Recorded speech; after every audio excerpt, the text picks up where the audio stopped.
우리 교단의 신학적인 배경은 크게 두 가지입니다. 첫째는 복음주의 신학입니다. 복음이 무엇입니까? 하나님의 사랑과 은혜로 모든 사람들이 구원받는다는 거예요. 인간의 공로가 아니고 오직 하나님의 은혜로, 십자가의 은혜로 구원받는다 하는 것이 복음주의입니다. 또 한 가지가 있습니다. 개혁주의입니다. 말 그대로 인간은 이 땅에 사는 동안에 계속 개혁을 해야 돼, 변화되어야 되는 겁니다. 왜냐하면 내가 구원받은 하나님의 백성임에도 불구하고 아직도 내 안에는 죄악의 쓴뿌리가 남아있기 때문에, 그래서 우리는 하루도 기도를 쉬지 말아야 되고 말씀을 쉬지 말아야 돼요. 내 안에 있는 탐욕과 감정과 내 안에 있는 것들이 올라올 때마다, 그때마다 하나님의 말씀으로 나를 다스리지 아니하면 누구도 이 세상에서 넘어지지 않을 사람이 없다는 거예요. 특히 개혁주의 신앙의 마지막 클라이막스는 하나님께 영광을 올려드리는 겁니다. 대소요리문답이라는 이 교리 문답책이 있습니다. 대요리문답은 어른들이, 소요리문답은 어린이들이. 문항 수가 좀 차이가 있죠. 근데 이 대소요리문답의 첫 번째 문항의 질문이 무엇입니까? 사람의 제일 되는 목적이 무엇이뇨? 답은 어떻습니까? 사람의 제일 되는 목적은 하나님을 영화롭게 하고 하나님을 기쁘시게 해드리는 것이라고 말씀하고 있습니다. 아무리 내가 복음의 능력을 행했더라도, 어떤 사역의 열매가 있더라도 그것은 모두가 다 하나님께 영광이 되어야 된다는 거예요. 한번 따라서 해보시죠. 하나님께 영광. 좀 더 크게 했으면 하나님 좋아하실 것 같은데. 모든 영광을 하나님께, 최고의 찬양을 최고의 하나님께. 성경을 압축해서 우리가 갖고 있는 신앙의 배경이 복음주의와 개혁주의예요. 그런 의미에서 오늘 베드로전서 3장에 있는 말씀을, 이 두 가지를 우리가 생각할 수 있게 만드는 본문입니다. 세상 사람들은 교회에 대해서 맹비난을 하잖아요. 그러면서도 또 교회에 대해서 기대하기도 합니다. 어떻습니까? 요즘 한국의 기독교계가, 한국의 성도들이 세상의 소금과 빛의 사명을 다 한다고 생각하십니까? 지난 수요일 날 11월 29일에 조계종의 대종사였던 지승이 소신 공양을 했다고 발표를 했습니다. 소신 공양이 뭡니까?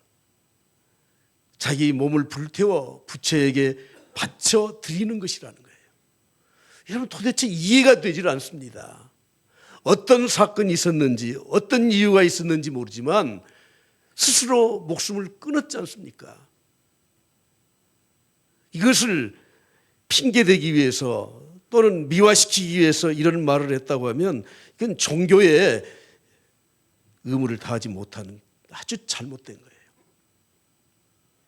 지도자가 되어서, 대통령이 되어서 스스로 목숨을 끊은 것에 대해서 저는 도저히 용납할 수도 없고 이해할 수도 없습니다. 그렇게 해서 목숨을 끊을 수밖에 없었던 것에 대해서는 제가 애도의 마음을 갖고, 얼마나 힘들었으면 그렇게 했느냐 하는 마음이 있지만, 적어도 우리가 종교인이라면, 지도자라고 하면 책임을 질 줄 알아야 되고, 특히 우리는 복음주의 신앙을 가지고 있기 때문에 하나님 앞에 회개하고 엎드려서 하나님의 은혜를 구해야 되는 것이 마땅하지 않겠습니까? 세상은 하나님의 교회를 향해서 많은 기대를 가지고 있습니다. 그들은 올바르게 살지 못한다고 할지라도 교회만은 그러지 말아야 된다, 목사들만은 그러지 말아야 된다, 종교인들은 그러지 말아야 된다고 말을 합니다. 스스로 자가당착의 말이지만 그럼에도 불구하고 우리는 겸손하게 교회가 무리를 일으킨 것에 대해서 성직자들이 올바르게 살지 못한 것에 대해서 겸손히 머리를 숙이고 사과하고 속지 않은 마음을 당연히 가져야 됩니다. 세상 사람들은 이단자인지 정통교회인지를 분별을 못해요. 그래서 이단자들이 사고를 치면은 교회까지 싸잡아서 비난을 합니다. 그때라도 우리는 타산지석으로 삼고 우리의 연약함을 항상 회개하는 마음으로 엎드려 하나님 앞에 구해야 되는 겁니다. 저희 교회 제가 겁없이 이곳에 땅을 사고 교회를 건축할 때 돈이 없으니 지하실을 맨 먼저 준공을 했습니다. 이건 아마 광산구청에서 그런 일이 없을 거예요. 얼마 후에 1층을 준공을 했습니다. 또 1년 후에 2층을 준공을 했습니다. 2년 반 지나서 3층까지 다 준공을 했습니다. 왜 그랬냐면 이 큰 건물은 건설회사에 수주를 주어서 그 사람들이 지어야 되는데 돈이 없으니까 직영을 한 거예요. 지하를 깊이 파니까 이 앞집에 계신 분이 뭐죠요? 그래서 제가 교회 짓는다고 하면 또 민원을 내면 큰일 나잖아요. 그래서 제가 지하실 파고 있어요. 근데 그 다음에 양심의 가책이 돼 도저히 안 되겠어. 그래서 실은 내가 목사인데 먼저 지하실부터 주차장부터 파고 있습니다. 제가 존경했던 어떤 목사님은 휴게소에서 식사를 하시는데 기도를 못 하겠더래요. 식사 기도를 못 하겠더라는 거예요. 왜냐하면 기독교에 대한 맹비난을 받을 그때 저 사람도 예수쟁이구나 그럴까 봐서 정말 기도하기가 힘들다는 거죠. 여러분, 오늘 우리는 세상의 소금과 빛이 되어야 됩니다.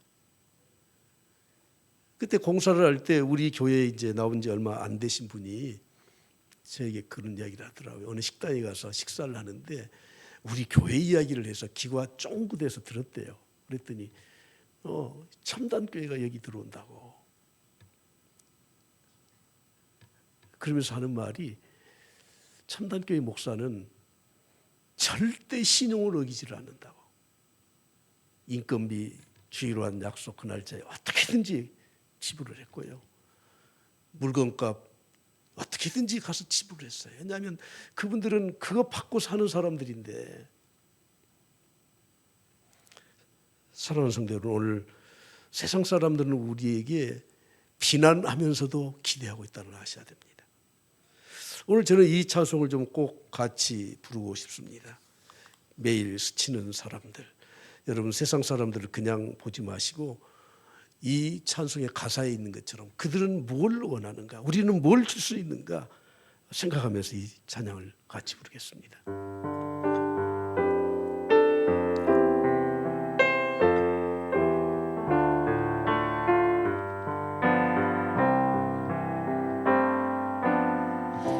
매일 스치는 사람들 내게 무얼 원하나 공허한 그 눈빛을 무엇으로 채우나 모두 자기 고통과 두려움 가득 가진 울음소리 주님 들으시네. 할렐루야. 그들은 모두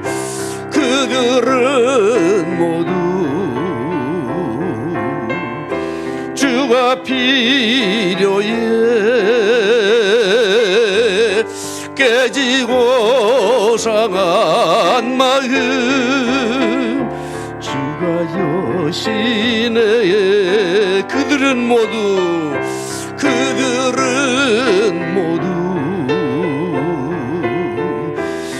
주가 필요해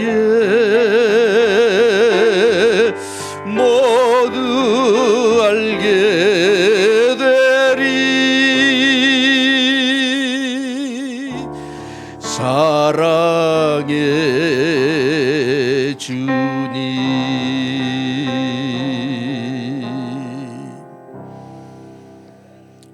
여러분, 세상 사람들이 교회에 기대하는 게 있어요. 세상 사람들이 성도들에게 기대하는 게 있어요. 그러면 우리 교회는, 우리 성도들은 그들에게 무엇을 주어야 합니까? 나면서부터 지체장애를 가진 이 사람이 약 40년 동안을 한 번도 걸어보지 못한 이 사람이 기도 시간만 되면 다른 사람의 손에 이끌려서 성전 미문에서 구걸을 하고 있었습니다. 사도들은 그곳을 지나가다가 그냥 지나치지 아니하고 주목해서 보았습니다. 그리고 그들도 주머니에서 뭔가 주고 싶어서 주머니에 손을 넣어보니 아무것도 없었습니다. 여러분, 초대교회에는 성도들이 밭과 집을 팔아서 사도들이 발 앞에 두었잖아요. 정말 돈이 없었겠습니까? 예, 없을 수 있죠. 왜냐하면 그것은 다른 사람들에게 맡기고 집행은 자기들이 하지 않기 때문에. 그래서 교회에 또 문제가 일어나기도 했지만 줄 게 없어요. 베드로는 이렇게 말을 합니다. 은과 금은 내게 없거니와 내게 있는 이것을 내게 주노니 나사렛 예수 그리스도의 이름으로 걸어라 하고. 할렐루야, 할렐루야.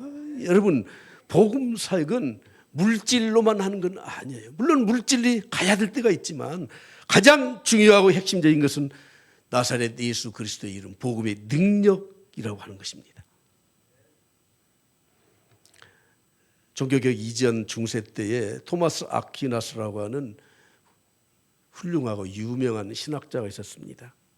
이 토마스 아퀴나스가 콘스탄틴 황제가 건축해서 봉헌한 라테난이라는 성당에서 당시 교황이었던 이노센트 4세와 대화를 나누고 있었습니다.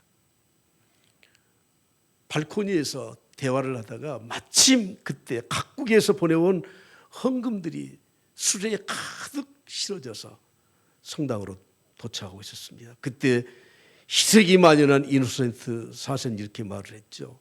선생님 보시오. 베드로 사도는 은과 금은 내게 없다고 말했지만 지금 교황청은 은과 금이 넘쳐나고 있습니다. 토마스 아퀴나스는 깊은 한심을 심어서 이렇게 대답했습니다. 예, 그렇습니다. 그렇지만 교황님, 오늘의 교회는 은과 금은 있지만 대신 안진뱅에게 일어나 걸어라 말할 수 있는 나사렛 예수 그리스도의 이름은 상실하고 말았지 않습니까? 오늘 찬송을 몇 장 부를 텐데 제가 이 찬송 그냥 앞부분만 독창할게요. 은과 금 나 없어도 내게 있는 건 내게 주니 곧 나사렛의 예수 이름으로 일어나 걸으라. 할렐루야, 할렐루야. 우리 그리스도인들에게 재산 목록 1호가 무엇이 되어야 되겠습니까?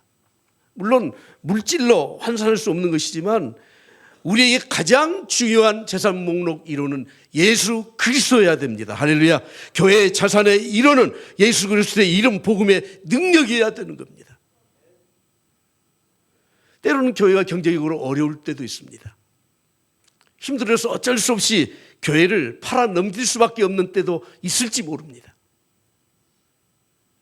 그러나 더 중요한 것은 예수 그리스도의 복음의 능력을 상실했다면 아무리 큰 건물, 어떤 구조, 조직을 갖고 있다고 해도 그것은 사탄이 전혀 두려워하지 않는 그런 대상의 교회일 뿐이라고 하는 겁니다.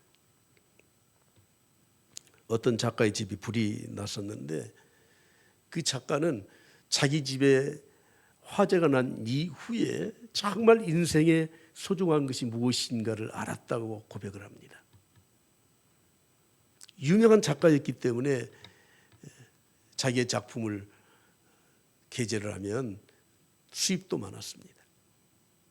마지막 탈고를 앞두고 있는 원고 뭉치가 책상에 있는데 이 불이 나면 타버리면 어떻게 할까? 그래서 그 원고 뭉치를 가지고 와야 되나? 아니면 금고에 있는 돈을 가지고 와야 되나? 그래서 정신이 번쩍 났습니다. 2층에 자기 아들이 잠을 자고 있는 거예요. 다 버려두고 2층에 올라가서 그 아들을 깨워서 업고 나왔습니다. 여러분, 우리에게 중요한 것이 무엇입니까? 신앙을 가진 성도들, 하나님의 교회가 가장 값지고 소중하게 생각해야 될 것이 무엇입니까? 내 자녀도 하나님이 주셨습니다. 할렐루야. 내 자녀도 하나님이 주셨습니다. 우리에게 꼭 있어야 될 것은 예수 그리스도의 이름의 능력이라고 하는 것입니다. 그러면 내가 가지고 있는 것이 도대체 뭔가? 초대교회는 복음의 능력이 폭발적으로 일어났던 교회입니다. 120명의 성도들이 오로지 기도에 힘쓸 때 성령이 그들에게 강림했고 그 성령의 강림을 따라서 그들은 하나님의 역사를 이루었습니다. 사도행전 1장 14절에 말씀하죠. 여자들과 예수의 어머니 마리아와 예수의 아우들과 더불어 마음을 같이하여 오로지 기도에 힘쓰니라. 예수 그리스도의 능력을 소유하기 위해서는 기도하는 일에 전념해야 된다는 거예요. 성령의 능력으로 사도 베드로가 설교할 때 하루에 3,000명이 회심하고 세례를 받았습니다. 그 말을 받은 사람들은 세례를 받음에 이날의 신도의 수가 몇 명이에요? 3,000명이 되죠. 하루에 3,000명이 회개하고 돌아오는 역사가 일어나게 되었습니다. 성령님이 함께 하실 때는 이성을 초월한, 상식을 초월한 이런 역사들이 부지기수로 일어나게 되는 겁니다. 사도행전 4장 4절에 보면은 말씀을 들은 사람 중에 믿는 자가 많으니 남자의 수가 몇 명이에요? 5천이나 됐어요. 5천이나. 남녀노소 다 합하면 아마 2만 명이 넘을 겁니다. 어떤 사람은 말을 합니다. 복음의 역사는 양이 아니라 질이다. 예, 틀린 말이에요. 복음의 역사는 물론 질이 앞서지만 질이 있는 곳에 양이 따라오게 돼 있어요. 성도가 많은 것은 허술하고 주장하지만 아닙니다. 부흥은 숫자에도 연관되어 있다고 하는 거예요.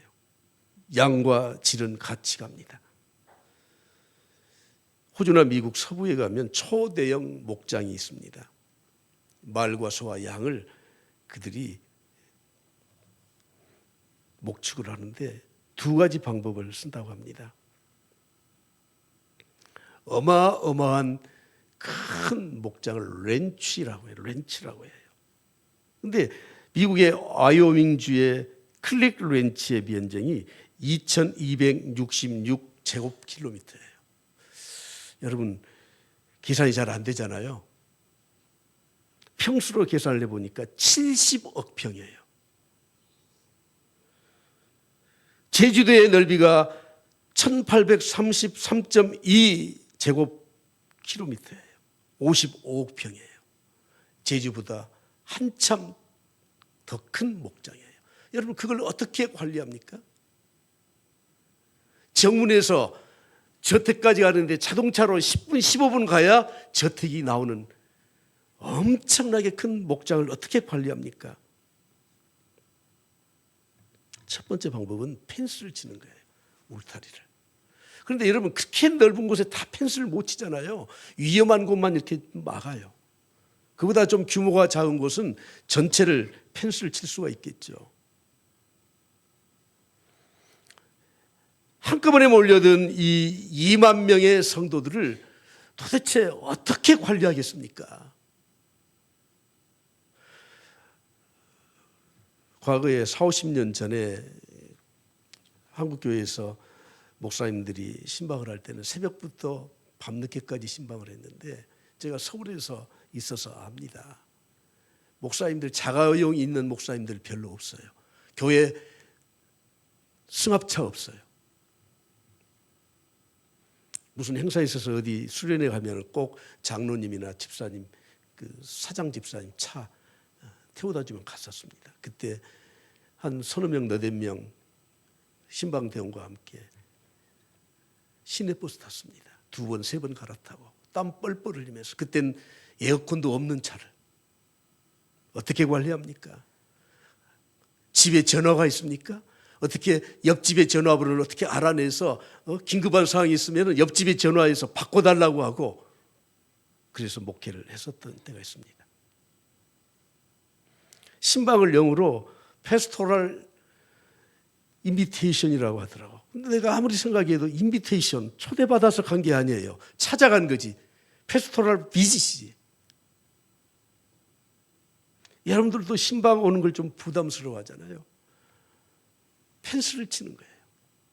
요즘은 뭐 전화 신방, 문자 신방 그런데 그건 신방일 수가 없고, 뭐 기도 신방, 찾아가서 직접 그들을 보면서 펜스를 치는 겁니다. 한계가 있죠. 존경했던 원로 목사님에게 젊은 목사가 가서, 목사님 어떻게 목회를 해야 성공적으로 잘 할 수 있습니까? 이런 대답을 기대했겠죠. 기도 많이 하시죠. 설교 열심히 잘하시죠. 신방 잘하시죠. 뭐 성경 공부 잘하시죠. 그런데 그분은 한마디로 이렇게 대답했습니다. 교회 행정 잘하십시오. 울타리를 잘 만들으라는 거예요. 두 번째 방법은 우물을 파는 겁니다. 울타리를 치는 건 한계가 있습니다.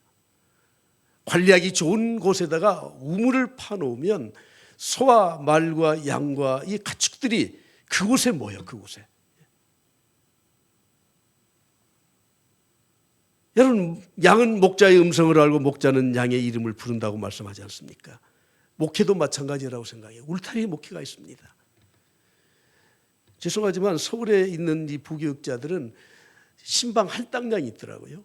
하루에 20가정 이상 신방에서 보고해라. 진짜 죽을 일이죠.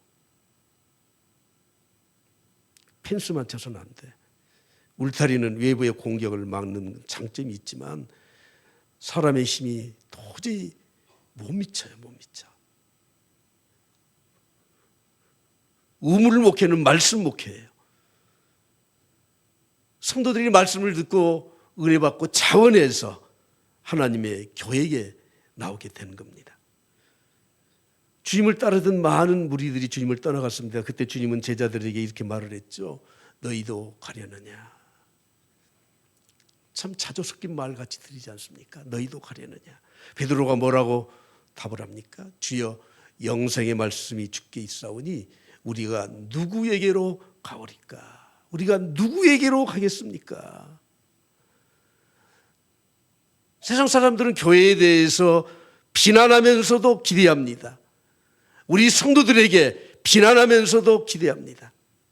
그러나 교회는 그들에게 영적 기대를 충족시킬 수 있어야 합니다. 우리 광주첨단교회는 은혜와 강수가 넘쳐나기를 간절히 축복합니다. 이것이 예수 그리스도의 능력이라고 하는 것입니다. 복음의 능력입니다. 왜 하나님이 무차별로 그냥 하늘에서 직접 그냥 불덩이가 떨어지는 것처럼 신기하고 놀라운 능력을 그렇게 내려주시지 않는 것입니까? 하나님은 사람을 통해서 일하시기 때문에 그런 겁니다. 베드로가 말하죠. 나는 은과 금 없어.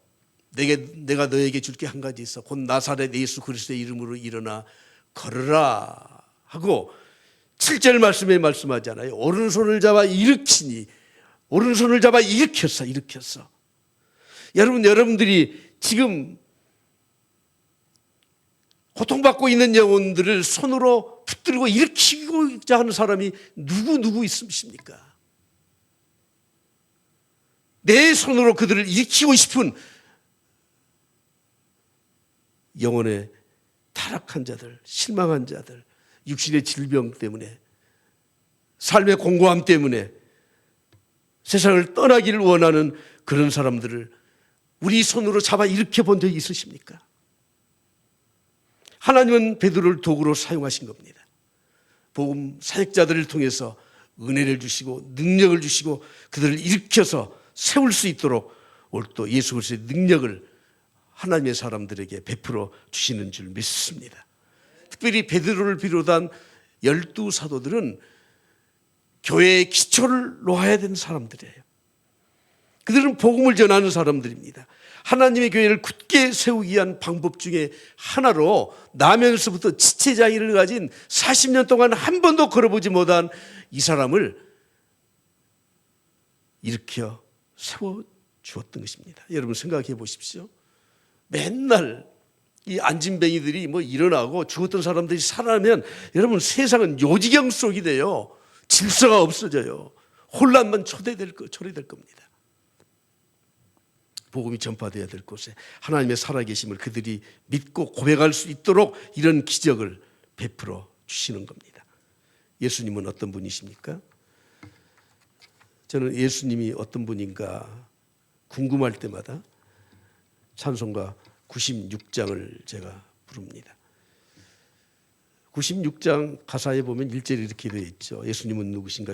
우는 자의 위로와 없는 자의 풍성이며 천한 자의 높음과 잡힌 자의 노임되고 우리 기쁨 되시네.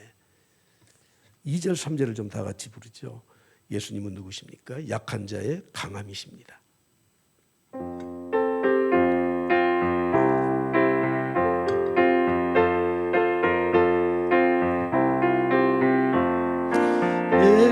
예수님은 누구신가? 약한 자의 강함과 눈먼 자의 빛이시며 병든 자의 고침과 죽은 자의 부활되고 우리 생명 되시. 예수님은 누구십니까? 예수님은 누구신가? 추악한 자의 정함과 죽을 자의 생명이며 죄인들의 중보와 멸망자의 구원되고 우리 평화 되시네. 하나님은 이 복음의 능력을 사람을 통해서 나타내 보여주십니다. 그러므로 복음의 능력을 행할 수 있는 특별한 사람들이 가져야 될 선결 과제가 있다고 하는 거예요. 모두에게 이런 능력이 나타나는 게 아니에요. 오늘 본문을 보면서 저는 몇 가지를 좀 간추리려고 합니다. 1절 말씀을 다 같이 한 목소리로 봉독합니다. 시작. 제9시 기도 시간에 베드로와 요한이 성전에 올라갈새. 유대인들은 그들의 전통적으로 하루에 3번 기도했습니다. 저녁, 오후, 해질 때, 그리고 해 뜰 때, 정오에. 제9시 기도 시간은 오후 3시 해질 때쯤 되어서 성전에 올라가서 기도했습니다. 여러분, 사역보다 기도를 더 소중히 생각하는 사역자들을 통해서 하나님은 이런 역사를 일으키신다는 거예요. 모든 영적 능력과 추진력과 목회의 마인드는 기도할 때 하나님이 주시는 줄 믿습니다. 할렐루야. 세상 사람들은 힘들면 안 해요. 욕먹으면 더군다나 더 안 해요. 자기를 희생시키면서까지 절대 일을 하잖아요. 그러나 교회는 그렇지 않습니다. 힘들어도 사명이기 때문에 합니다. 욕을 먹어도 힘들어도 자신을 희생시키면서까지 하나님의 일이기 때문에 하는 겁니다. 그런데 그 일을 할 수 있는 능력을 기도하는 사람에게 주신다고 하는 거예요. 기도하는 사람은 뒷심이 있어요. 물러서지 않습니다.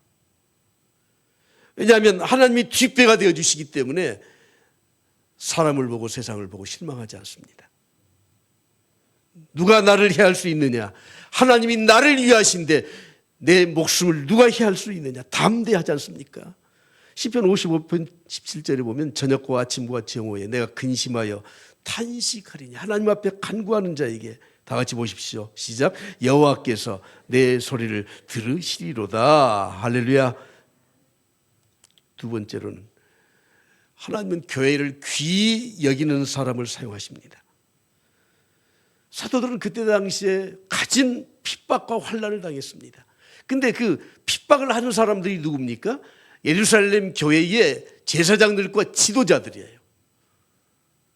그럼에도 불구하고 이들은 그 예루살렘 성전에 가서 사람들이 모이는 곳에서 복음을 전할 뿐만 아니라 기도 시간에 기도하러 올라가고 있었다고 하는 겁니다. 여러분, 교회는 인간을 위해서 주신 하나님의 가장 선하고 아름다운 곳인 줄 믿습니까? 때로는 사람들이 모이는 곳이기 때문에 사람 냄새가 날 때가 많아요. 저렇게 하면 안 되는데 하는 경우도 많이 있습니다. 그럼에도 불구하고 하나님은 역사적으로 교회를 없애지 않습니다.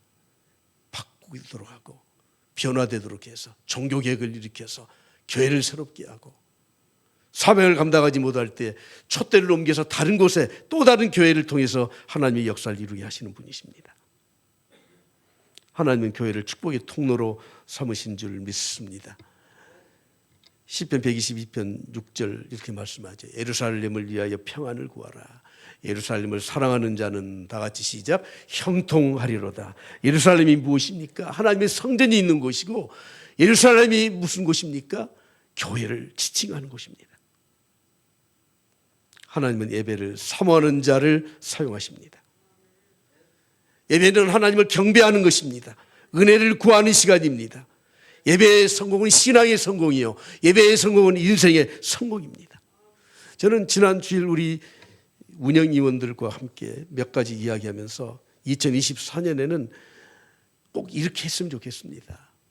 첫 번째, 우리 교회에 등록된 모든 성도들은 52주, 1년 52주 주일 성수하도록 꼭 했으면 좋겠습니다. 교회 중직자들은 적어도 일주일에 3번 이상 새벽 기도를 함께 했으면 좋겠습니다. 모든 성도들은 1년에 성경 통독 1독 이상씩 꼭 했으면 좋겠습니다.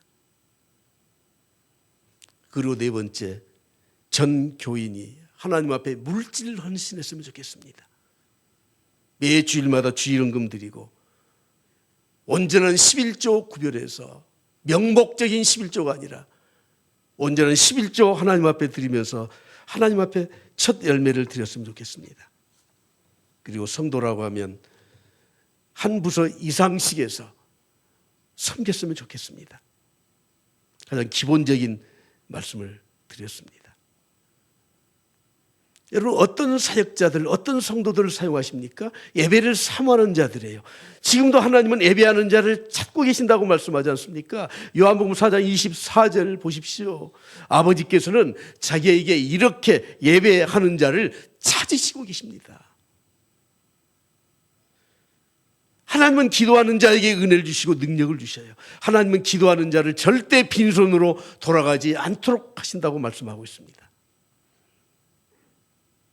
구하라 주실 것이요, 찾으라 찾아낼 것이요, 문을 두드리라 그리하면 그에게 열릴 것이니. 마태복음 7장 11절에 이 기도에 대한 말씀을 하면서 이렇게 덧붙이죠. 너희가 악한 자라도 좋은 것을 자식에게 줄 줄 알거든 하물며 하늘에 계신 너희 아버지 천부께서 구하는 자에게 구하는 것을 주십니까? 좋은 것을 주셔요. 더 좋은 것을 예비해 두셨다가 좋은 것으로 주시지 않겠느냐. 그러면서 결론의 말씀이에요. 기도에 대한 결론의 말씀 12절 다 같이 봅니다. 시작. 그러므로 무엇이든지 남에게 대접을 받고자 하는 대로 너희도 남을 대접하라. 이것이 율법이요 선지자니라. 남에게 대접을 받고자 하는 대로, 하나님께 대접을 받고자 하는 대로. 하나님을 대접하는 것은 기도하는 것이에요. 기도하지 않는 것은 하나님 대접 안 하는 겁니다. 하나님 박대하고 홀대하는 겁니다. 하나님 없이도 나는 살 수 있습니다. 그것이 기도하지 않는 자들의 삶이에요. 너희가 정말 하나님께 대접받기 원하느냐, 복받기 원하느냐, 기도해라는 것입니다. 마지막, 하나님은 어떤 자를 사용하십니까? 영혼을 긍휼히 여기는 자를 사용하십니다. 사람들은 어제도 있었고 지난번에도 있었고 오늘 또 나왔네, 그냥 무관심으로 지나가잖아요. 그러나 사도 베드로와 요한은, 사도들은 주목하여 봐요. 주목하여 불쌍히 여기는 마음으로 바라봐요. 이 지체장애인은 오늘 뭔가 얻을 수 있겠구나 기대하면서 사도들을 쳐다봐요. 여러분, 세상 사람들은 일에 대해서, 돈에 대해서, 자기의 안일과 평안에 대해서 굉장히 관심이 많습니다. 그러나 교회는, 성도는, 우리 크리스찬들은 영혼에 대해서 관심을 가져야 돼요. 불쌍히 여기는 마음으로 영혼에 대해서 관심을 가져야 돼요. 내가 저 사람을 위해서 뭘 해줄 수 있을 것인가? 강도 만난 사람을 도와준 사람이 누구였습니까? 유대인이었습니까? 아닙니다. 제사장도 그냥 지나갔습니다. 레위지파 사람들도 지나갔습니다. 이방인 사마리아 사람이 그 사람을 들쳐업고 생명을 살리지 않습니까? 오늘 저는 마지막 히브리서 13장 15절 16절에 있는 말씀을 봉독하고 기도하려고 합니다. 히브리 13장 15절 같이 보겠습니다. 그러므로 우리는 예수로 말미암아 항상 찬송의 제사를 하나님께 드리자. 이는 그 이름을 증언하는 입술의 열매니라. 그리고 또 한 가지 제사가 나오죠. 다 같이 시작. 오직 선을 행함과 서로 나누어주기를 잊지 말라. 하나님은 이 같은 제사를 기뻐하시느니라. 사랑하는 성도 여러분, 오늘 우리 교회가 복음의 능력이 회복되길 바랍니다. 영적으로 충만하길 바랍니다. 하나님이 사용하시는 교회와 성도들이 되기를 그리스도로 간절히 축복합니다.